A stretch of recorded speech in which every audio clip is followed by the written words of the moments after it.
আসসালামু আলাইকুম। মামুনি kitchen and blog থেকে সবাইকে স্বাগতম। আজ রান্না করব ছোলা ভুনা। এখানে আমি ছোলাটা সারা রাত ভিজিয়ে রেখেছিলাম।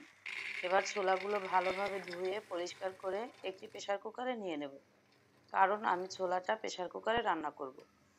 প্রথমে ছোলাগুলো দেওয়ার পরে দিয়ে দেব কিউব করে কেটে রাখা আলু। এখানে আমি আলু ব্যবহার করছি, তোমরা চাইলে নাও দিতে পারো, কিন্তু আলু দিলে ছোলাটা আঠালো হয়। এবার একে একে দিয়ে দেব কাঁচামরিচ কুচি, রসুন বাটা, পেঁয়াজ বাটা, আদা বাটা, কয়েক টুকরো দারচিনি, কয়েকটা এলাচ, কয়েকটা তেজপাতা,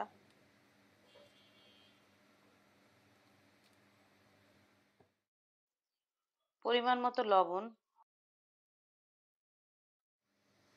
হলুদ গুঁড়ো,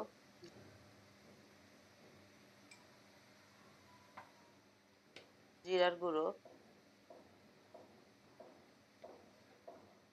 গরম মশলার গুঁড়ো ও তেল।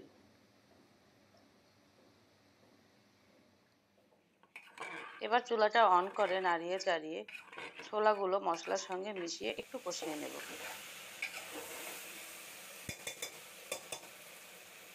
কষানো শেষে দিয়ে দেব পরিমাণ মতো গরম পানি।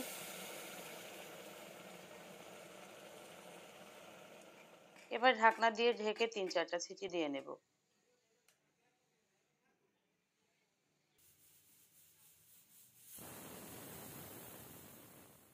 এখন ঠান্ডা হওয়া অবধি অপেক্ষা করব। ঠান্ডা হয়ে আসলে ঢাকনাটা খুলে আবারও চুলাটা অন করে চুলার মধ্যে নাড়িয়ে চাড়িয়ে পুরো পানিটা শুকিয়ে নেব।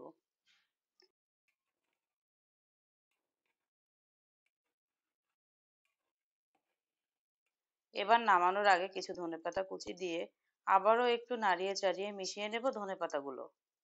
ব্যাস, তৈরি হয়ে গেল ছোলা ভুনা। এবার পরিবেশনের পালা। ছোলাটা বাটিতে ঢেলে নিয়ে দিয়ে দেব সামান্য পেঁয়াজ বেরেস্তা। এটা অপশনাল, তবে পেঁয়াজ বেরেস্তা দিলে ছোলার ফ্লেভারটা ভালো আসে।